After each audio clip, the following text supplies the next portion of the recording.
सोचिए, हमारे ही अंदर एक पूरी की पूरी सेना है, एक अनदेखी शक्तिशाली फौज, हमारा इम्यून सिस्टम। इसका सिर्फ एक ही काम है, हमें हर बाहरी खतरे से बचाना। पर क्या हो अगर यही फौज बगावत कर दे, अगर हमारे रक्षक ही हमारे दुश्मन बन जाए?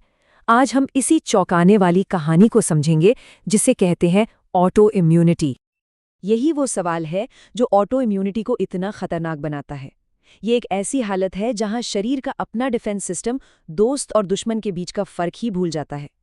ये शरीर के अंदर छिड़ा एक गृह युद्ध है, और आज हम जानेंगे कि ये जंग आखिर शुरू क्यों होती है। तो कौन है इस सेना के महारथी? इससे पहले कि हम ये समझें कि ये बागी क्यों होते हैं, हमें अपने इम्यून सिस्टम के इन खास योद्धाओं से मिलना होगा। ये सिर्फ मामूली सैनिक नहीं है, हर एक की अपनी एक खासियत है, एक सुपर पावर है। तो चलिए इस सेना के पहले सिपाही से मिलते हैं, बी लिम्फोसाइट्स। अब इनको आप ऐसे समझिए कि ये हमारे शरीर की वेपन फैक्ट्री हैं, हथियार बनाने वाली फैक्ट्रियां। जैसे ही कोई बाहरी दुश्मन, मान लीजिए कोई बैक्टीरिया या वायरस अंदर घुसता है, ये बी सेल्स फौरन काम पर लग जाते हैं और बनाते हैं खास मिसाइलें, जिन्हें हम एंटीबॉडीज कहते हैं। ये एंटीबॉडीज जाकर दुश्मन से चिपक जाती हैं और उन्हें हमले के लिए मार्क कर देती हैं। इसके बाद आते हैं हमारे फील्ड कमांडर्स, टी सेल्स। ये सिर्फ ऑफिस में बैठकर रणनीति नहीं बनाते, बल्कि लड़ाई के मैदान में खुद उतरते हैं। ये सीधे उन सेल्स को ढूंढकर खत्म करते हैं जिन पर वायरस ने कब्जा कर लिया हो या जो कैंसर बन रहे हों। इतना ही नहीं, ये बी सेल्स को भी ऑर्डर देते हैं कि कब और कितने हथियार बनाने हैं। और आखिर में है कॉम्प्लीमेंट सिस्टम। इसे आप एक तरह की स्पेशल फोर्स समझिए, जो एंटीबॉडीज के हमले को और भी ज्यादा घातक बनाती है। जैसे ही कोई एंटीबॉडी दुश्मन को पकड़ती है, ये सिस्टम एक्टिवेट हो जाता है और एक मेम्ब्रेन अटैक कॉम्प्लेक्स बनाता है। ये कॉम्प्लेक्स दुश्मन सेल की दीवार में सीधा छेद कर देता है और उसे अंदर से तबाह कर देता है। तो है ना ये एक कमाल का डिफेंस सिस्टम? बिल्कुल। लेकिन कभी-कभी यही परफेक्ट सिस्टम एक भयानक गलती कर बैठता है। ये वो पल है जब हमारा सबसे बड़ा रक्षक ही हमारा सबसे बड़ा दुश्मन बन जाता है और अपने ही शरीर पर हमला बोल देता है। और जब ये हमला एक दो बार नहीं बल्कि लगातार होने लगता है, तो ऑटो इम्यूनिटी एक ऑटो इम्यून बीमारी का रूप ले लेती है। ये एक लगातार चलने वाली जंग है जो हमारे स्वस्थ टिश्यूज और अंगों को धीरे धीरे खत्म करती जाती है और बहुत गंभीर बीमारियों को जन्म देती है। इस अंदरूनी जंग के जो मुख्य हथियार हैं, वो हैं ऑटो एंटीबॉडीज। याद है वो बी सेल्स की मिसाइलें? अब सोचिए, वही मिसाइलें बागी हो गई हैं। वो बाहरी दुश्मनों की जगह शरीर के अपनी ही स्वस्थ कोशिकाओं को दुश्मन समझ लेती हैं और उन पर हमला करने लगती हैं। और ये हमले कितने सटीक हो सकते हैं, जरा ये देखिए। ये लिस्ट दिखाती है कि कैसे अलग अलग ऑटो एंटीबॉडीज शरीर के अलग अलग हिस्सों को अपना निशाना बनाती हैं, जिससे अलग अलग बीमारियां पैदा होती हैं। जैसे कि जो ऑटो एंटीबॉडीज कोलेजन पर हमला करती हैं, उनसे रूमेटॉइड आर्थराइटिस होता है, और जो कार्डियोलिपिन को निशाना बनाती हैं, वो ल्यूपस जैसी बीमारी की वजह बनती हैं।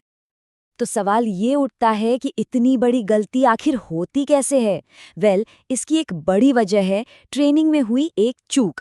देखिए, हमारे टी सेल्स की एक खास ट्रेनिंग होती है, एक अकादमी में जिसका नाम है थाइमस। यहाँ पर हर उस टी सेल को खत्म कर दिया जाता है जिसमें अपने ही शरीर पर हमला करने की जरा सी भी फितरत हो। लेकिन कभी-कभी कुछ बागी सेल्स इस कड़ी ट्रेनिंग से बच निकलते हैं और सेना में शामिल हो जाते हैं, और यही वो सेल्स हैं जो आगे चलकर तबाही मचाते हैं। एक बार जब ये अंदरूनी जंग छिड़ जाती है, तो ये शरीर के अलग-अलग हिस्सों में फैलती है। आप इन्हें इस जंग का बैटलफील्ड या युद्ध क्षेत्र कह सकते हैं। चलिए देखते हैं कि असल में ये तबाही दिखती कैसी है। रूमेटॉइड आर्थराइटिस में ये जंग हमारे जोड़ों में लड़ी जाती है। यहाँ बाईं तरफ एक स्वस्थ जोड़ है जहाँ सब कुछ ठीक है, लेकिन दाईं तरफ देखिए, रूमेटॉइड आर्थराइटिस में इम्यून सिस्टम जोड़ों की अंदरूनी परत पर ही हमला कर देता है। इसका नतीजा भयंकर सूजन, दर्द और धीरे धीरे कार्टिलेज और हड्डी का पूरी तरह से नष्ट हो जाना। और ऐसा मत सोचिए कि ये कोई बहुत रेयर बीमारी है। पूरी दुनिया में लगभग 1% वयस्क आबादी रूमेटॉइड आर्थराइटिस से जूझ रही है। ये एक बहुत बड़ी ग्लोबल हेल्थ प्रॉब्लम है जो लाखों करोड़ों लोगों की जिंदगी को मुश्किल बना देती है। कुछ ऑटो इम्यून बीमारियों में तो लड़ाई किसी एक जगह तक सीमित ही नहीं रहती।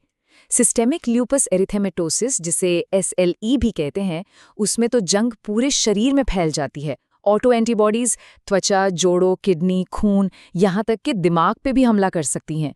शरीर का लगभग कोई भी हिस्सा इसकी चपेट में आ सकता है। और अब ये साफ हो चुका है कि इसमें हमारे जीन्स का एक बहुत बड़ा हाथ होता है। साइंटिस्ट्स ने ऐसे कई जेनेटिक कोड्स का पता लगाया है जो ल्यूपस जैसी बीमारियों का खतरा बढ़ाते हैं। यहाँ पर कुछ ऐसे ही खास जीन्स दिखाए गए हैं जो ल्यूपस नेफ्राइटिस से जुड़े हैं। ये ल्यूपस का वो गंभीर रूप है जो हमारी किडनी को निशाना बनाता है। एक और बड़ा युद्ध क्षेत्र है हमारा central nervous system. Multiple sclerosis यानी एमएस में इम्यून सिस्टम माइलिन नाम की चीज पर हमला करता है। आप माइलिन को हमारी नसों के ऊपर की प्रोटेक्टिव कवरिंग समझ सकते हैं, ठीक बिजली के तार के ऊपर के प्लास्टिक की तरह।